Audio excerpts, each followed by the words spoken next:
Bai, hasi aurretik aipatu nahi nuke askotan erabiliko dudala neska eta mutil, eta ari naizela modu horretan irakurriak diren pertsonez, oraindik gu ere binarismo horretan gaude, eta espero dut datozen urteetan bideak topatzea, gure aurkezpen eta diagnostikoak ez daitezen abiatu puntu horretatik, baina nik aurkeztuko dudana puntu horretatik abiatuko da, taldez aurretik barkamenak.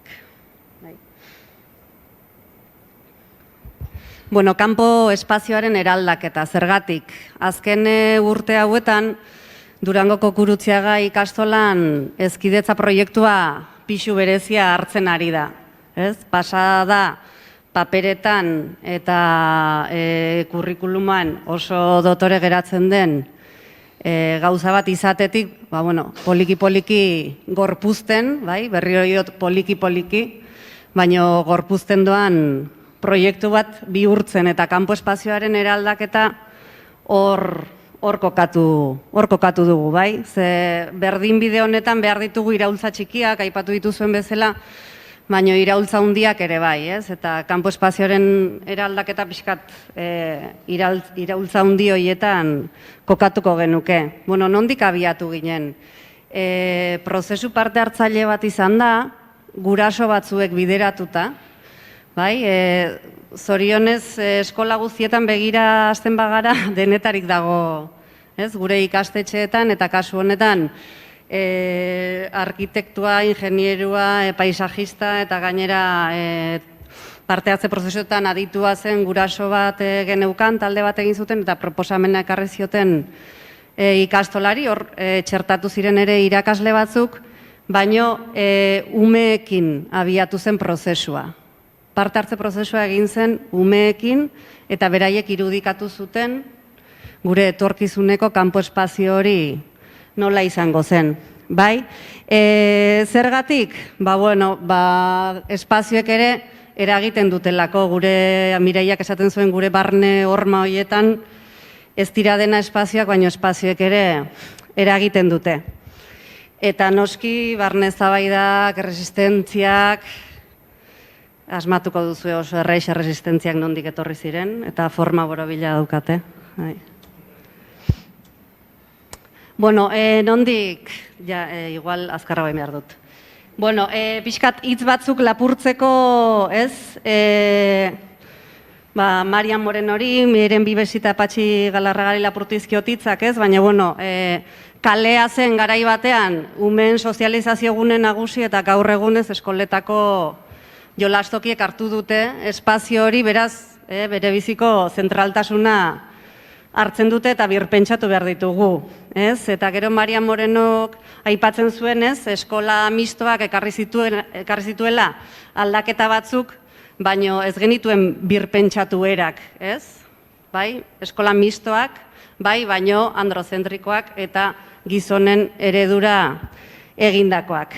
Eta zerrek hartzen du ere, zuen eskoletan oso argi ikusiko duzuen bezala, azkenean baloiak espazio pila bat okupatzen du eta baloia gustoko ez duten hoiek, hein handi batean neskak bazterretan geratzen dira eta hori gurean oso nabarmena zen. Eta gero aipatzea ere hori ez, 70. hamarkadatik aurrera ere ematen dela apurketa bat inguru giroarekin eta pixka sortzen ditugu eskola patioak kartzeletako patibulo batzuen itxurakoak, horien helburua delako kontrola. Espazio batzuk non ikasleak ondo kontrolatu ditzakegun. Hau zen gure kanpo espazio zarra. Ikusten duzu, futbol pista, hori ez bada nahikoa, futbol zelai handi bat, areatzakoa, ia erdia okupatzen duena, gehi frontoia eta kanastak, eta hor bat zegoen gune bat, ikusten duzu, erabiltzen ez den gunea, lurroiek udalarenak dira, eta orduan ezin ziren erabili. Kanpo espazio berrian lortu dugu lagapen bat egitea udalak, eta kanpo espazio hori asteburuetan eta arratsaldeetan eta herriari zabalik egoten da. Baina ikusten duzu, Prozesu honetan guzian, ikasleekin lanketa egin ostean ere, guraso eta irakasle batzuek egin genuen azterketa bat genero perspektibatik. Bai, ze planteatu zitzaigun eraldaketa, guri ez zitzaigun nahikoa iruditzen, eta egin genuen datuen irakurketa bat, eta egin genituen proposamen sakonagoak. Bai? Hemen ikusten duzue, ikaslei galdetu zitzaien, ez? Non jolasten duzu, non ez duzu jolasten, eta mapan argi ikusten zen, mutilak gehienetan, edo mutil gehienek zentroak hartzen zituztela, eta neskek periferian. Bai? Kokatzen zirela eta ez zutela jolasten zentroan. Ta arrazoiak ere ziren oso genero arrazoiekin lotutako estereotipo, bai, min ematen du, espazio horrek, baloiarekin joko naute, zikindu egiten naiz, bai, arrazoiak ere galdetu genizkien. Ez ditu dekarri, ze bestela ordu bete egon naiteke hizketan. Bale, eta gero kanpo espazioaren erabilera ere, bai, hezkuntza arautuan, klase orduen barruan, baino baita ere hezkuntza ez formalean. Eta hor, eskatu dizkiot eskola kirolako arduradunari datuak. Ze aurkezpen hau egin genuen dela 3 urte, eta nik neuzkan datuak adierazten zuten eskola kirolean parte hartzen zuten pertsonen herena bakarrik zirela neskak. Bai, da nik ikusten nuenagatik, ikusten nuen gauzak pixkat aldatzen ari zirela. Pixkat trukoa daukate datu hauek, Baina ikusiko duzuen bezala, emaitzetan ateratzen zaigu, eskola kirolean gure ikastolan ari naiz, Parte hartzen duten 69,6 neskak direla, eta 30,4 mutilak. Karo, zein da trukoa? Hemen ez dira agertzen herriko futbol klub federatuetan dauden mutil guztiak. Hor, itxura aldatuko lirateke datuak. Baina batez ere interesatzen zait segregazioaren kontua. Oso nabarmena dela. Eta ez dugu lortzen horri buelta ematea. Saskibaloia da nesken kirola eta futbolean agertzen dira neska batzuk, baina hor badakigu ez, azkenean prestigiotsua da gizonezkoen eremua, eta hor, baino 0 mutil daude saskibaloian. Eta uste dut hori oso esanguratsua dela.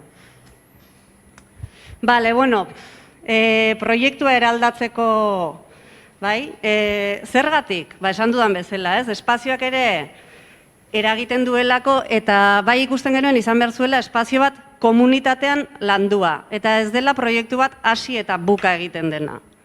Hasi genuen dela urte batzuk, baina martxan eta bizirik dagoen eta etengabe eraldatzen ari den proiektu bat da.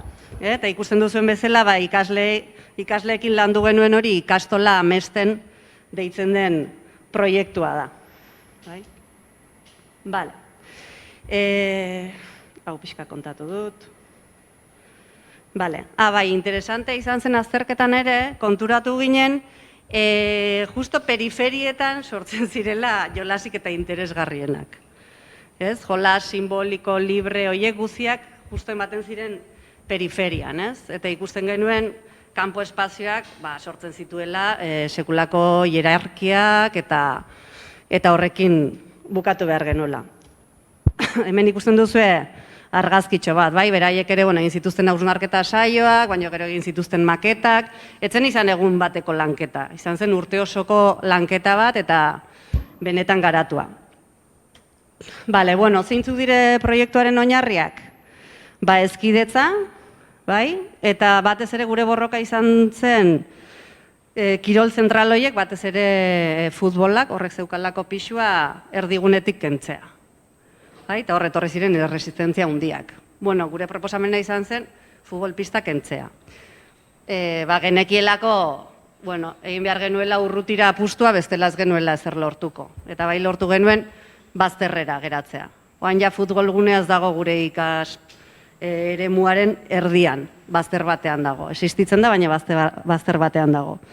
Parte hartzea aipatu dut, gero nahi genuen ere gelako jarduna kanpora ateratzea.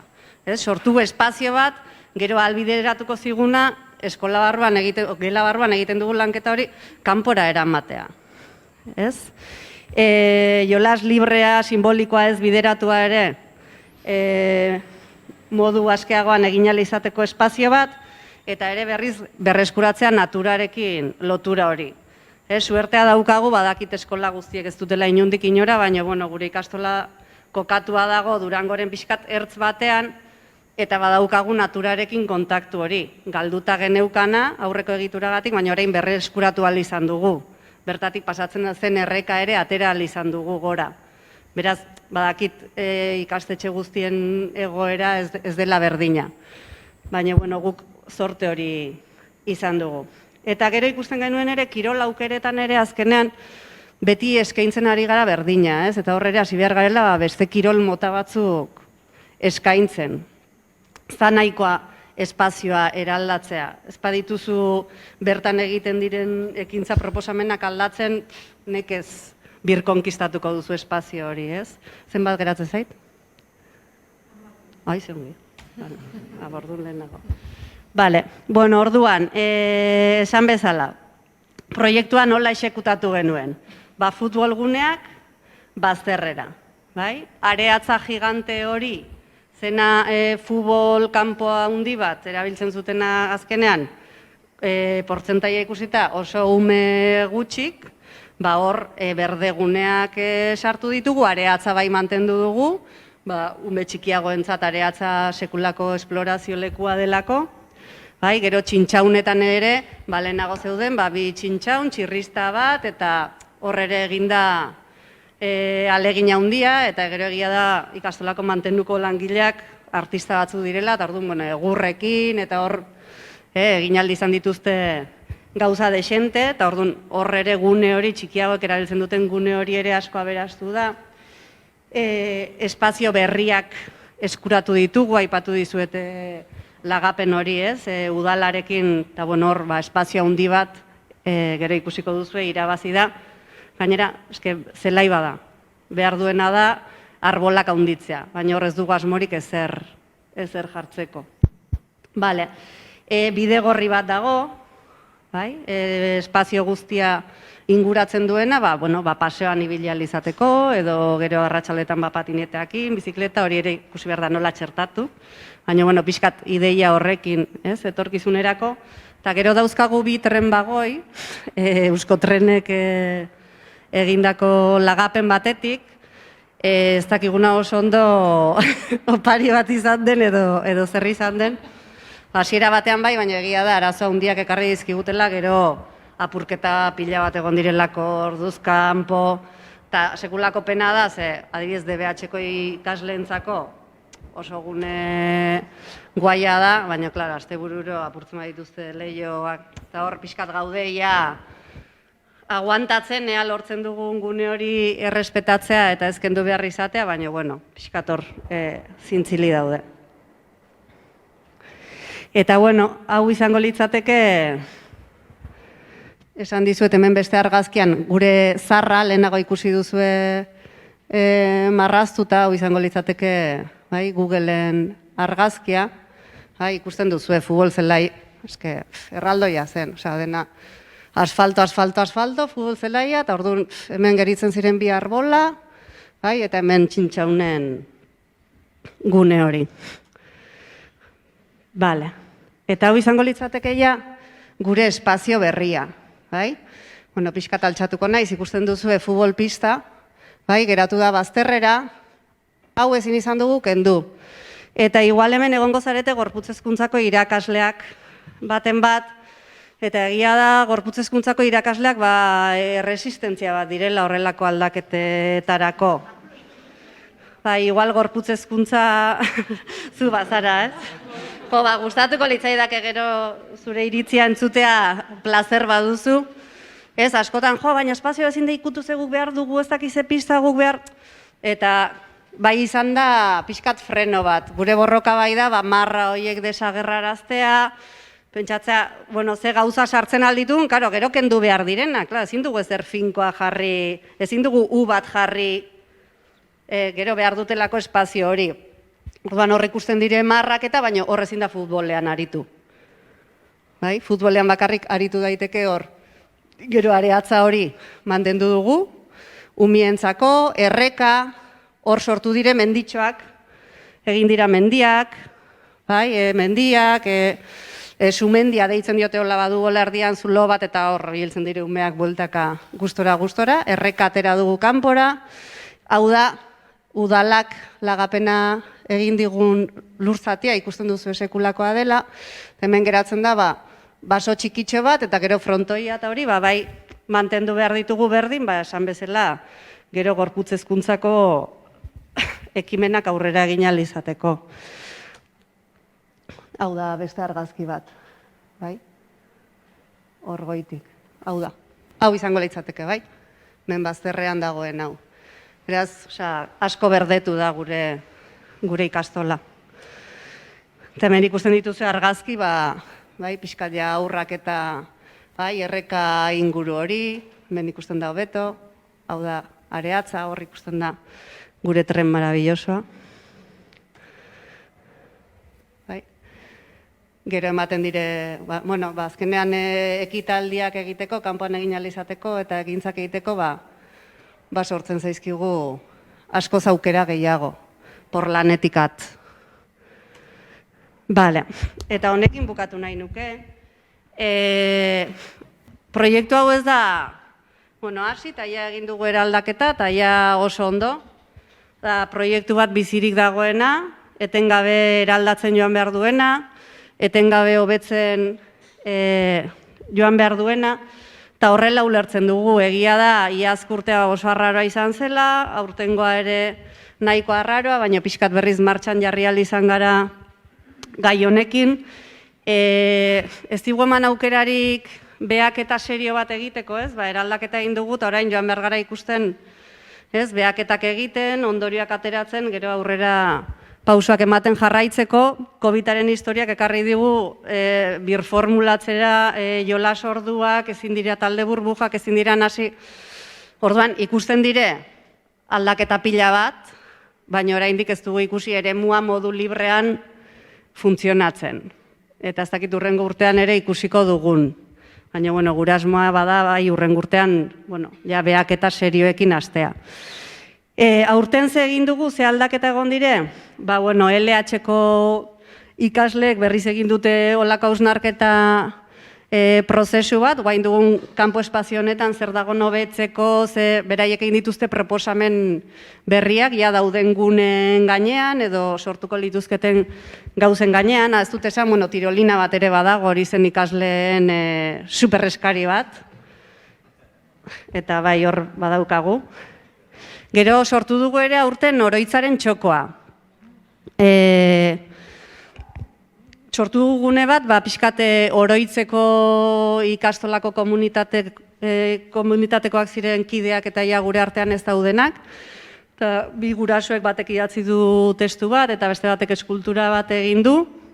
Eta gure asmoa da hori, urtero ekitaldi bat egitea hor kursoa izteko oroitzarena, baina gero ere heriotzaren gainean egiten diren lanketak eta lotzea, txoko horrekin, eta umek espazio hori ikusten dutenean ere, izatea lanketarako gune bat, baratza ere berreskutatu dugu, duela urte batzuek bazegoen baratza, baina komplikatua izaten da, justo udaran, emankorren dagoen, tarte horretan ez gaude ikastolan, eta norbaitek zaindu behar du, baina prest agertu da irakasle bat, eta berriz ere baratza jarri dugu, eta gero azkenean jarri ahal izan dugu martxan talde eragile bat, etapa guztietako kurtsia ikastolan HH, LH eta DBH etapa gaude, orduan etapa guztietako ordezkariekin sortu dugu talde eragile bat, lehenengo pausua da, ze klaro ez gara gu komunitateko ordezkari bakarrak,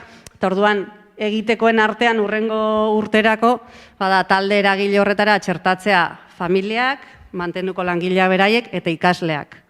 Eta nola egin, talde horrek funtzionatu dezan, hori da urrengo urteko lanetako bat, eta gero hori genero perspektiban oinarritutako azterketa sakon bat egitea, egin ditugun aldaketa hauek ze maitzen man dituzten, zer hobetu behar dugun, zer hori da beste helburu potente bat, diagnosi berria eta eraldaketen ondorioak aztertzea, eta gero futbitopista zen horren difuntoaren birmoldaketa ja nola gauzatzen dugun. Eta horixe nire aldetik. Eskerrik asko.